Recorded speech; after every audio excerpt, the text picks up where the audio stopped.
Hi guys, welcome back to the Shannon Show. Hello if you're new. So today's video is going to be an interview with Jacki from the CIRCLE USA Season 3. Yeah, so obviously we only get to see we only get to see, we only get to see like the limited amount of episodes, so we don't really get to dive in deep to like your gameplay, your thoughts, your motives, and your thoughts on everything that went on. So that's what I'm hoping to uncover today, so thank you for being here. So the first question that I have is, what was it about the circle that made you think I could be in this? Um, Gosh, it's actually like really interesting. So I was actually supposed to be like on a wrestling show, reality TV show, and then it was like super close to happening and just like completely fell through. And I was like, okay, whatever. And then the casting team, one of the like casting producers reached out to me about a show called The Circle. And I was like totally confused. And she asked me questions about it. And I was like, I be myself and I don't really understand. And she just never called me back. And I just like I kind of gave like the very lackluster interview because I was like, I don't understand what this means about you. I just feel like, So I'll then, just apply to the job, see if I get it. yeah, and honestly, like I told her, I was like, I don't really know how interested I am in this because like that was for the first season. I didn't even know. So they didn't even call me back or whatever. So then my friend she loved the show and she was like, we should go on there as a duo. And I was like, this is so funny because like they actually approached me about it. I was like, yeah, well, I can do it as a duo with you. And we applied and they actually were like, we just want to go with you. So I was like, oh, wow. Okay. So then I just kept on going through the audition process and I honestly didn't think it was going to happen. Like I was like, I'll keep on going through each audition and what happens, right?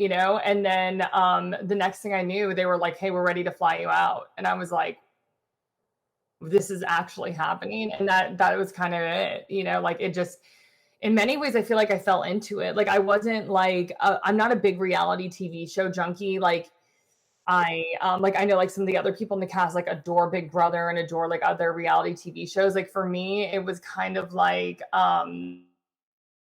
me and I was like, okay, let's give it a go. And then I just kept on. I like really felt no anxiety about it. Like it was like when I would do the auditions, I was like, okay, if they want me, they want me, and if they don't, like I have my normal life.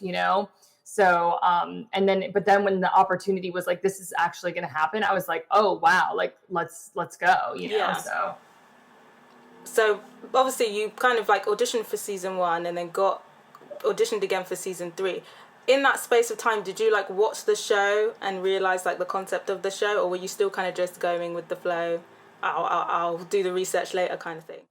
So I think I saw The Circle pop up on Netflix and then I just kind of like threw it on in the background because I was like, oh, that was that show that a casting producer reached out to me for. And like I thought it was entertaining and cool, but I was like, oh, missed opportunity, like whatever. You were like literally the last person in the game. How did you feel about coming in so late? I mean, I wasn't happy about it, but I was also like, I'm here and I'm happy I made it into the circle. Like, you know what I mean? Like, it was like, I was going to take whatever I could get. Like if of course, like, I've been getting tons of questions like, oh, I wish you got in there earlier. And I wish like, we could have seen more of you and all this stuff. And I'm just like, that's just not the way it worked out. So it's like, I don't even want to like think about it that much. Cause like, that's just like torturing myself. Like I was brought in last. I was happy to be brought in at all. And honestly, like I say this all the time to my castmates and everything. It's just like I wanted to share my brother's story, and I was able to do that. And I'm happy that I've connected with a lot of people, and that a lot of people were like, "Wow, like you being so brave, like it really like had an impact on me." You know what I mean? So like for me, the circle is the circle. It works out the way that it does. It's like I can't read into it or think about it too much. It's like, of course, I would have loved to come in earlier, but that's not what the circle offered me. So I was just like, okay, let's go. Yeah. But I guess from maybe a strategic point of view, obviously you're kind of over it. What happened happened. But would you have preferred to come in if you could choose, at the beginning or kind of in the middle when James and Sophia came in? That's a good question. I think probably from the beginning. I think that like you just are able to really establish great rapport with people, you know.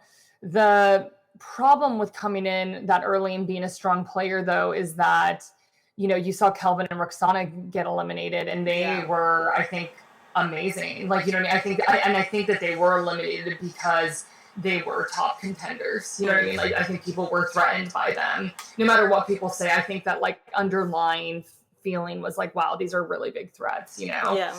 And so I think that, you know, like, but it can also, you have to worry about, you know, potentially being a threat, but you can also stay under the radar. Like, I actually think like Nick and Daniel, and Ashley, Matt, like, did a really good job of staying under the radar, but making it through to the end. You know what I mean? Yeah. So it's like, I do think that like, you just have to the best position is to come in early, but to stay under the radar, you know? Because even if you come in the middle of the game, people already have that rapport. And it's just like tough to make those connections unless you're super charismatic like James is. Yeah. You know what I mean? And like, honestly, Sophia just played the game right and latched herself onto, you know, the band, you know what I mean? So that helps her get to the end. But it's just like, I think the best position is obviously to get in early. Yeah. And lay low. Yeah. Ashley, I almost made it, almost. Now coming in from the point that you're coming in, what was your strategy? Did you think you could win it from that point? Were you optimistic? I mean, I think I was like, hey, try. I played Division I volleyball. So like for me, it's like I never go into anything thinking like, oh, I'm going to lose. Like, you know what I mean? Like I just was like, this is pretty much impossible, but try your best. You know what I mean? Like, it's like, try to make connections, try to, you know, have an impact, you know, that was like all I could do at that point. You know what I mean? I don't think I was very strategic, to be honest. Like, I went in there and was just like, I'm going to be myself 100%. I'm going to share my heart with people and hope that I get connections. You know what I mean? And so maybe I could have gone into the end and just been like super calculative and maybe come up with a better game plan. But it's just like, that's just not my personality, you know? I just was like, let me show these people my hearts and hopefully they fall in love with me or they decide they don't vibe with me, you know? And that was pretty much my game plan then. Yeah, because I would say you weren't as ruthless as some of the other players, definitely. I definitely don't think so. I wished you were a little bit more strategic, to be honest. You wish what? I wished you were a little bit more strategic. Really? Yeah. I don't know. I mean, like, for me, it was like, you know, there's a lot of things that people don't see. Like, I had really good conversations with Isabella and Matt, you know, and nobody saw them. Like, people were like, why didn't she talk to the band? Like, it was like, I had really, really good conversations with them about my brother Ian. And I felt like I had made tight connections with them.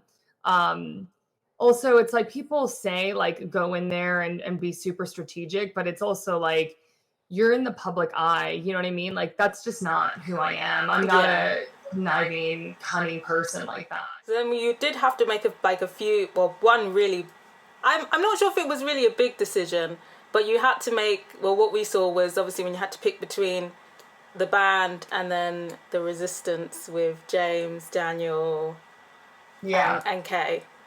Why did you end up picking the resistance? The Viva la Revolution. So I'll be honest, I had one conversation with Isabella and she seemed like a nice girl, but like we just didn't really like have a deeper connection. And then I had one conversation with James and he we like really clicked and I thought he was like not hiding anything and he was like, hey, this is like what I think of people and like laid it out, you know? And so I was like, wow, like he was vulnerable with me and he could have been lying through his teeth, but like I just go with my gut and I had a good feeling about him. So when I got into this, those were the two conversations I had, and then I woke up the next morning, went to the gym, and then they were like, here's 2 group chats. And I was like, I don't know anybody. Yeah. Like, I have nothing to go off of right now. You know what I mean? Like, I was just like, what am I like supposed to do right now? You know what I mean? And so but that's the circle. You know what I mean? Like, it's not waiting for you to establish connections with people. It's not making, like, the circle is like a very tricky game, you know? So it wasn't going to wait for me to establish rapport with people. You know, they were like, you got to make a pick. And so I just went with my gut, and I had a really great conversation with Isabella. I had a slightly better one with James. So that was it. That was like, I don't even think people don't even know that, because they never showed the conversation with Isabella on the show. You know what I mean? So it's like, people are like, how did she just go with James and just listen to James and stuff like that? And it's like, I like, that was what was presented to me, and I just tried my best. So then after you joined the Viva La Resistance, obviously Daniel went, James essentially chucked out Daniel. How did you feel about that after just joining this alliance where allegedly everybody had each other's back? I mean, literally everyone had each other's back, but it was like, I didn't know anything beforehand. I couldn't, like, those circle chats are so short. Like, I didn't know how long Daniel and Kay and James had been in a alliance. Like, I don't know anything about them. You know what I mean? But I was definitely confused, you know? So I mean, you saw that on the show. I was like, I'm very protective of Daniel. Like, I immediately felt protective of Daniel as like a woman in her mid-30s, and he's like so young. And he's in such a treacherous game. Like, I felt very protective of him, you know? And so I literally started off the bat being like, what happened? Like, I'm fiercely protective of him. And like, you know, like, what's the deal? I mean, I know now that for James, he created the image of an alliance, but in his mind, he was only going to protect himself and Kay. You know what I mean? And so, I mean, Daniel and I were pawns in his game, but, you know, like, that's the way the circle is, you know? I don't regret my decision. Like, I think that I went with my heart, you know? And I also knew like it was going to be a shot in hell for me to win that game in the first place. So it's like, just to me, I was like, what's more important right now? Like, being true to myself, being authentic, being Jacki, or being like this strategic, manipulative, like, weirdo at the end. Like, that was not me. Yeah. You know what I mean? Like, maybe, you know, you were like, you just told me, you're like, oh, I wish you were more strategic. Like, that's not me, you know? So it's not the life for everyone. Like, I didn't really have any regrets or feel bad about anything. Like, I was like, yeah, maybe I was a pawn in James's game, but I followed my heart, and I like followed my intuition, you know what I mean? And he played a better game, you know? Yeah. And that's great, you know? Like, I'm happy. He's a good human, and he's really sweet and kind to me, and he's been a good friend to me. So like, I'm happy he won. Yeah. But in terms of being the pawn, when did that come to the realization that he kind of just played a better game than you? Was it when you got eliminated, or was it when Daniel went?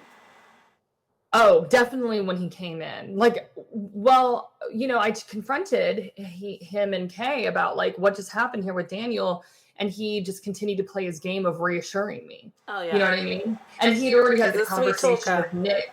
Huh? He's a sweet talker.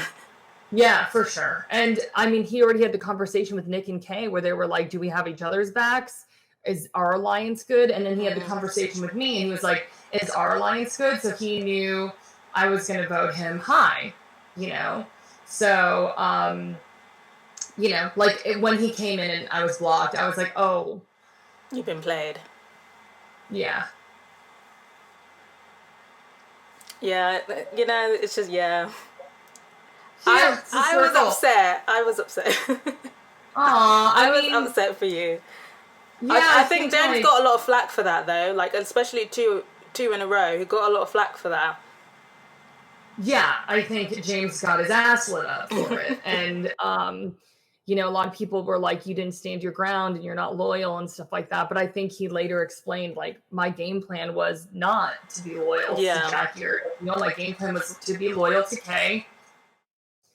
And like, he's been straight up about it. So it's like, Yeah, I think people were a little angry about it, but I think that people now know that he was just playing a great game. I think that, like, you know, I just, like I said, like, people will ask me a lot of questions about, like, oh, how could James do you like that and stuff. And I'm always just like, just worked out that way, like, and Yeah. it's like, it's over, Of course, like, I wish I won and I was able to give that money to the Asian American Drug Abuse Program here in Los Angeles, but that's also not how it played out. So then after you left, who were you rooting for personally to win? I wanted Kay to win for sure. Without a doubt. Like, there was, like, I didn't even question, like, like, for me, it was like, I want Kay to win. Like, as soon as I knew who the top 5 were, because I knew, you know what I mean? Yeah. It was like, I want Kay to win. I think Kay is absolutely an amazing human being in person. She's probably one of the closest people. I mean, actually, I'm closest with her out of everyone in the circle. And I know that, like, I have other people I'm close to, but, like, she's super special and dear to me. She is literally what you saw on camera, like a really beautiful, transparent, straight up person. And, like, I tell her this all the time, like, she is a light and gift to this world. And I'm so happy that I met her through the circle. And in terms of, obviously, Kay kind of just really got sabotaged from when the band came after. Do you think the band went a bit too hard on Kay? Or do you think it's just a game? It's funny because, like, we're all friends now. Like, we get along well. You know what I mean? And it was kind of shocking for me to see, like, all the things that were being said behind closed doors, but I think that, now we're all friends. Without a doubt, I think that when I was watching the show, I was a little bit shocked by the band's behavior. And the crazy thing with the circle is, like, you don't see what other people are doing or what they're going through at the same moments. For me, I'm over here and I'm like, yay, Viva la Revolucion. Like, I love my people, And they're like, on the other side, with the pitchfork. Yeah, they were playing a more, like, conniving, like, cutthroat game. And, like, I had no idea that was going on. So then when I was watching the show with all of you guys, I was like, oh, whoa, that was what it was like on their end, So I think, like, it was definitely shocking. It was definitely seemed harsh, all I can say about that, because, like, I can't speak for the band. I don't know, I don't know if they felt like it was portrayed correctly, or I mean, they said the things that they said, you know what I mean? Like, you can't, without a doubt, like, you can't, like, make a robot's voice there, you know what I mean? But, like, I just don't really know if I can answer that question. I can tell you from my perspective, like, I was, like, shocked, like, I was like, wow. Like, cause for me, it was like, Kay was, just such a bright light to me. And the shocking thing is, like, I asked for one-on-one conversations with Kay all the time and never got any.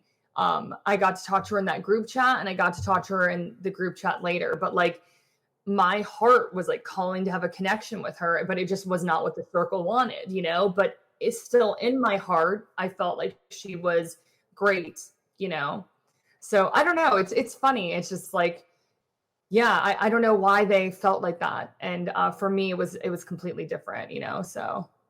Yeah, I guess, Kay was big competition, but I think maybe, because even we saw with Sophia, she had, like, a reflection in the game where she was like, okay, maybe we're taking this a bit too far. So I think by the end of it, they probably all reflected and the game just got in their head. Yeah, I think that people don't know what it's like in the circle. Like, it's, it heightens your sensitivity. It makes you more paranoid. It makes you, like, it's just like, it's, I played professional volleyball, and I, played D1, and, like, I've played sports at a high level, and it's just like, when you're under pressure like that, like, your mind is, like, literally, like, just moving so fast, and you're just like, like, I need to compete, I need to win, and that's why, like, when I went in there, I was, like, really keep your mind in check and like slow things down and like keep things in perspective. Like, this is just a game, you know what I mean? And oh, believe me, there were points where the game got to me, like, and I was like really heavy, you know? But then it's like I had to just like recheck my brain and be like, hey, like, remember, this is like just a game, like, you know? So it's just, I don't know how to describe it. I think people definitely get caught up with the competition. Like, I found myself even like getting in my own head about stuff. So Yeah. And then in terms of, obviously, the final five, they had like their meeting, but nobody kind of knew who was real and who was a catfish. Did you have any suspicions of who was a catfish in the final five? yeah, I mean, right off the bat, when I looked, they didn't show this on the show, but when I looked at the lineup, I thought that Isabella and Ashley were catfish for sure, because I thought their profiles were really vague. And I was like, it just like something didn't sit right with me, you know? Yeah. I also thought Nick's profile was really shady because he put like single in the beginning, and we had conversations, and he put like, and I love punk rock music, and he said that his favorite drummer was Travis Barker, which is a pretty like pop punk band, not like a hardcore punk band. And I don't think that made the show. And I was like, I'm really suspect of these three. You know what I mean? Yeah. So, but I had good conversations with all three of them. So in the end, I was like, you know what? Maybe they're catfish, or maybe there's something that's setting off an alarm or red flag in my mind. But like, I thought that they were good people. Yeah. Like, you know what I mean? Like, Yeah, so definitely, yeah. when they came out, of course, I was like, Yeah. I had suspicions they were catfish, but then when they came out, it was so cool to see, like, oh, this is what Yeah. that catfish looks Ashley like. is a You know what I man. mean? Yeah, exactly. Oh, I think Matt was definitely probably one of the better catfish reveals in Circle history for sure. You know, everyone except for you, because everyone else thought Ashley was real.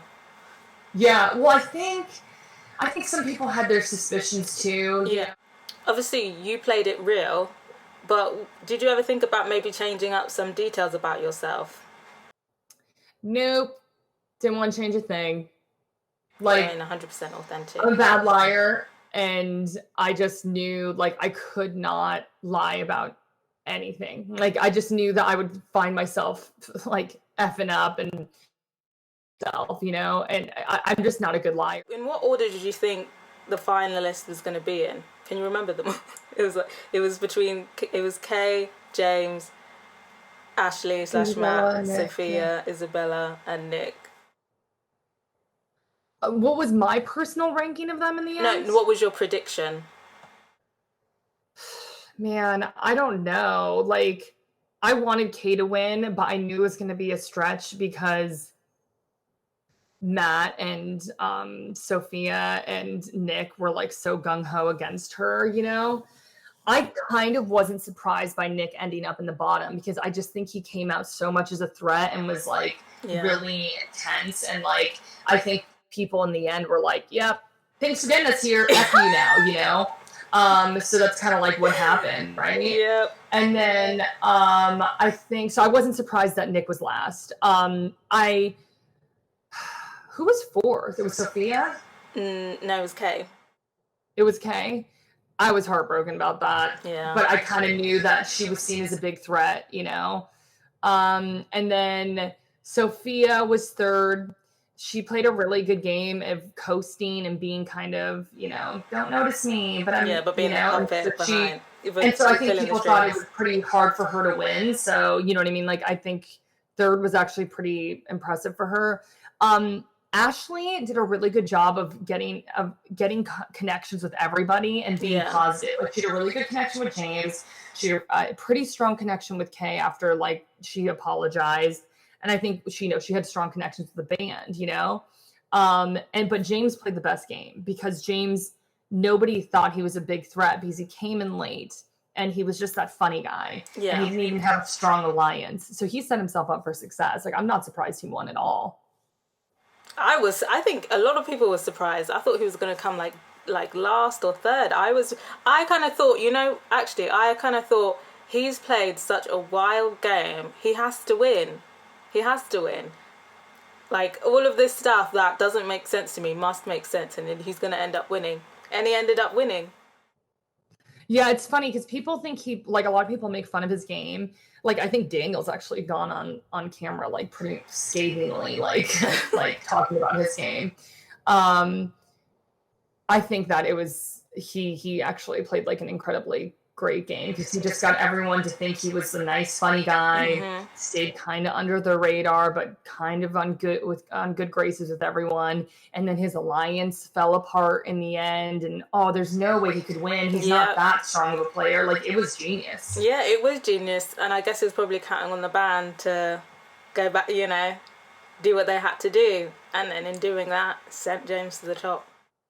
Yeah, I think like it's going to be really interesting to see how future circles play out. Because I think the first one, everyone was so friendly and voting with their heart. It literally was a popularity contest in the end. It was just about like who everyone liked a little bit more, but they all loved each other, Yeah, I definitely think this has been. The second one was quite similar, I'd say.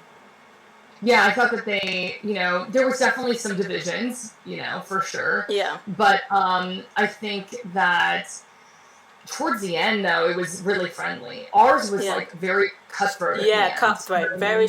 I think this is probably the most strategic circle, even like from the UK seasons. Like this one has been the most strategic, especially with the band. They're very coordinated, but just couldn't see it through to the end. Pretty much, yeah. Almost too smart for their own good. Yeah, too smart. I think, I actually, I guess too smart for their own good, because I feel like they didn't. The smart thing to do would calculate that at least one person is going to try and do you dirty, and do your calculations that way, and then maybe Ashley would have won that way. Yeah, I mean. I honestly, I kind of love James for his game plan because it was kind of similar to mine. It's like go in there, hope to make connections, and you know what I mean? I think maybe he got a little bit tricky at the end with the alliances. Props to him for that because I probably would have never had the wherewithal to do that. I just would have been like, oh, what? But yeah, he played a really good game. Like, I don't have any ill will towards him. Like, I said that during my blocking. I was just like, yeah, it is what it is. Yeah, it is how it is. The circle played out, So, I don't know. Maybe people want me to be upset, but it's like... I feel like that's quite realistic, though, because you weren't in there very long. I think it would be less realistic if you were like Daniel or someone who was there from the beginning. Like, he was mad. And that was understandable, but I feel like even if you were to have joined the other band, they probably would have done the same thing to you, to be honest. I think so too. I just tried my best. I tried to go in there and just like stir the pot and, really just try to have an impact on these people. And, I really don't know what more I could have done. Like, I guess people are saying I could be more strategic and stuff like that, but that's just not me, so. Yeah. You got to stay true to yourself. Yeah. When people are saying why they think they should win, obviously everyone's telling their very personal story. Does it feel vulnerable to do that, not only in front of strangers, but also kind of realizing that millions of people potentially on Netflix are going to know your very personal story? Does that feel like, do you feel like that's put you in a vulnerable position, or are you kind of happy to speak about it? No, I was happy to share Ian's story. I mean, I love talking about Ian. I feel like it keeps his memory alive. I say that like all the time, and I was like, if these people want to get to know me, they have to get to know Ian because he's such a big part of my life. When Netflix was casting me, I told them, I said, hey, like I have a very personal, tragic story, but it's such a part of who I am. And so if you don't want this sad story on your show, like then I can't go on the show because like I was like, like my brother is a huge part of who I am. And if these people are trying to get to know who I am, like that is something I have to talk about. So I don't know, like it was scary, but I'm happy that I did it because I just see all the DMs that I've gotten and people are like thank you for bringing light to this, or like, had an impact on me. Like, you touched me, like, I just hope that people watching will see, like, like, I wasn't even the addict. Like, it was my brother who suffered through all that. And they saw how much pain I was going through. And honestly, like, Netflix, like, which I'm not mad about this, but it was like, it was cut down a bit. Like, I had a really, really emotional reaction. But like, it's a whole show that needs to be, Yeah. edited. But it was like, it was cathartic, and I never really, like, I think a lot of things about Ian, but I've never had to like say it out loud. And so, like, having to say it out loud to the Circle message, it was like super cathartic.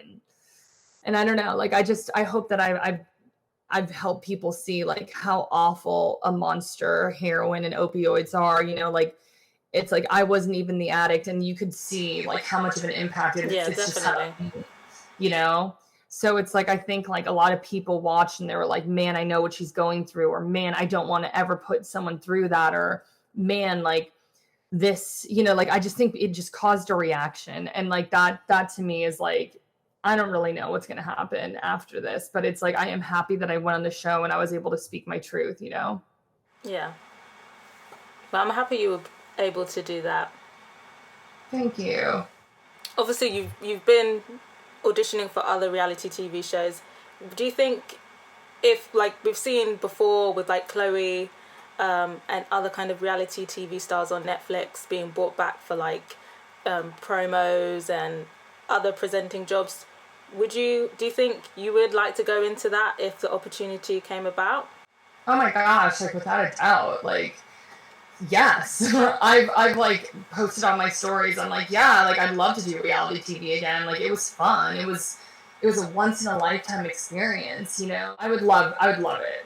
I'm single AF, so if they want to throw me on a love show, like, I'm here for it. So So that's pretty much the end of my line of questioning. Thank you so much. Yeah, of course. Being here. I really appreciate it. Thank you. And what do you call it? If anybody's watching, please follow me on social media. I'm at Jacki Jing, and I stream video games on twitch.tv/Jacki Jing Monday through Friday at 1 p.m. Got a YouTube, got a TikTok, got a Twitter, got all that stuff. So I love answering questions about the Circle and answering questions about myself. Obviously, I love talking about Ian. So just feel free to reach out, and thank you for the opportunity. I'm glad that I was able to come on and answer some of your questions. Yeah, thanks again. See ya. All right, see ya. Bye. Bye.